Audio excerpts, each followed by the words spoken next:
నెల్లూరు నియోజకవర్గంలో తరచూ అక్రమ మైనింగ్ దందా వ్యవహారం అసలు ఎందుకు వివాదం అవుతోంది? వివాదంగా మారినప్పుడల్లా జిల్లా యంత్రాంగం, స్థానిక ఎమ్మెల్యే, సొంత క్యాడర్, మీడియా మీద అసలు ఎందుకు సీరియస్ అవుతున్నారు? వైసీపీ వారే మైనింగ్ చేస్తున్నారు, స్థానిక ఎమ్మెల్యేకి తెలియకుండా అన్నీ జరిగిపోతున్నాయి అనటంలో అసలు వాస్తవం ఎంతవరకు ఉంది? అక్రమ మైనింగ్ దందా వైసీపీకి ఆయుధంగా మారుతుందా? మైనింగ్ వ్యవహారంలో నియోజకవర్గంలో జరుగుతున్న పరిణామాలు కూటమి ప్రభుత్వానికి చెడ్డ పేరు వస్తున్నా ఎందుకు పెద్దలు అస్సలు పట్టించుకోవటం లేదు?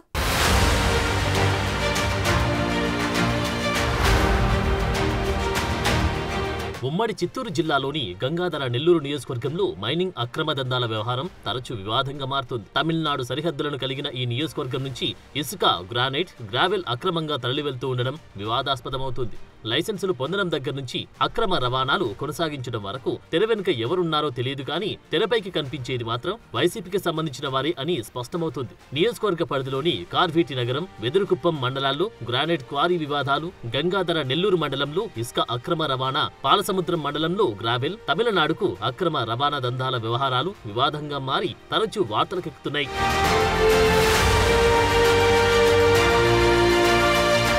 గ్రానైట్, గ్రావెల్ వంటి వాటికి సంబంధించిన శాఖ నుంచి లీజు లైసెన్సులు పొందినప్పటికీ నిబంధనలు పాటించకుండా అక్రమ మార్గంలో తరలించి సొమ్ము చేసుకోవడం స్థానిక పెత్తందార్ల వంతవుతుంది. సహజ వనరులైన ప్రకృతి సంపదను ఇలా ఇష్టం వచ్చినట్టు దోచుకోవడం గంగాధర నెల్లూరు నియోజకవర్గంలో శృతిమించింది. ఈ పరిణామాలతో భవిష్యత్తులో పర్యావరణానికి తీవ్ర ముప్పు కలిగించే పరిస్థితులున్నాయంటూ స్థానిక ప్రజలు ఆగ్రహం వ్యక్తం చేస్తున్నారు. స్థానికంగా ఉన్న ప్రజలు అడ్డుకోవడం, లైసెన్స్ పొందిన యజమానులకు, స్థానిక ప్రజలకు మధ్య తరచూ ఘర్షణలు చోటు చేసుకుని పలువురు గాయపడి ఆస్పత్రి పాలవుతున్న సంఘటనా సందర్భాలు అనేకమున్నాయి.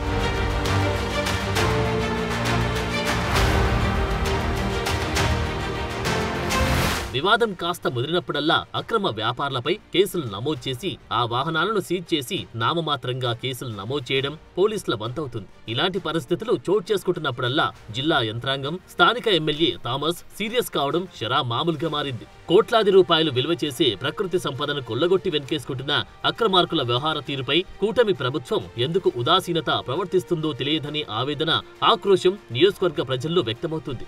ఇతర జిల్లాలు, బయట నియోజకవర్గాలకు చెందిన వ్యక్తులు లైసెన్సులు పొంది గంగాధర నెల్లూరు నియోజకవర్గంలో వ్యాపారాలు సాగిస్తున్నారు. ఇంకో ఆశ్చర్యకరమైన విషయం ఏంటంటే ఇలా లైసెన్సులు పొందిన వ్యక్తుల్లో ఎక్కువ మంది వైసీపీకి సంబంధించిన వారే.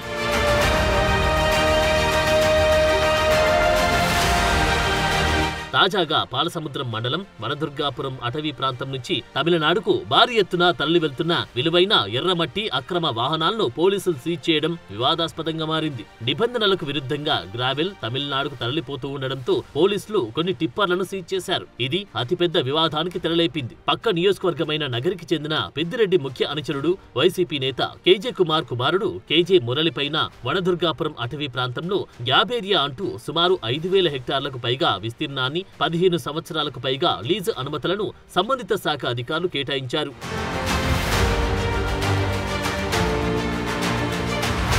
అయితే నిబంధనలకు విరుద్ధంగా ఎర్రమట్టిని తమిళనాడుకు అక్రమంగా తరలిస్తున్నారంటూ స్థానికులు కొందరు పోలీసు, రెవెన్యూ అధికారులకు ఫిర్యాదు చేయడంతో పోలీసులు రంగప్రవేశం చేసి అక్రమంగా తరలి వెళ్తున్న మట్టి టిప్పర్లను సీజ్ చేశారు. తమకు గ్రావెల్ తరలించడానికి మైనింగ్ శాఖ అనుమతి ఇచ్చిందని నిర్వాహకులు, పోలీసులు, రెవెన్యూ శాఖ అధికారులతో వాగ్వాదానికి దిగారు. తమిళనాడులో జరుగుతున్న హైవే రోడ్డు పనులకు ఈ మట్టిని తీసుకెళ్తున్నట్లు వారు వాదించడంతో పాలసముద్రం నుంచి మట్టిని తమిళనాడుకు ఎలా తీసుకెళ్తారు అంటూ స్థానికులు వారిని నిలదీయడంతో వివాదం మరింత పెద్దదిగా మారింది.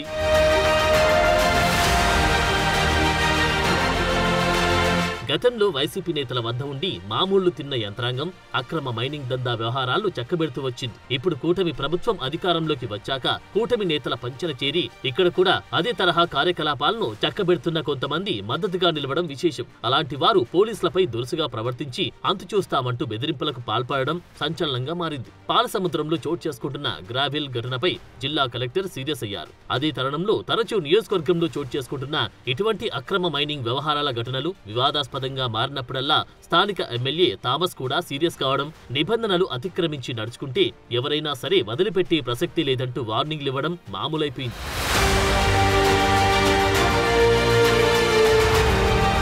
అయితే గ్రానైట్, గ్రావెల్ క్వారీలు వీటన్నిటికీ అనుమతులు పొంది వ్యాపారాలు సాగిస్తూ ఉన్నది వైసీపీకి చెందిన వారు కావడమే విశేషం. మరి అలాంటి వారికి కూటమి ప్రభుత్వంలో లైసెన్సులు ఎలా మంజూరవుతాయి అనేది నియోజకవర్గానికి చెందిన కూటమి శ్రేణుల్లోనూ ప్రజల్లోనూ విస్తృతంగా చర్చకు దారితీస్తుంది. స్థానిక ఎమ్మెల్యేను కాదని వైసీపీ వ్యక్తులకు అలాంటి లైసెన్స్ ఎలా దక్కుతున్నాయో అర్థం కాలేదంటూ విస్మయానికి గురవుతున్నారు. మొత్తానికి గంగాధర నెల్లూరు నియోజకవర్గంలో సాగుతున్న అక్రమ మైనింగ్ దందా వ్యవహారంపై కూటమి శ్రేణి నాయకులు వర్గాలుగా విడిపోయి పోట్లాడుకుంటూ ఉండడం విశేషం.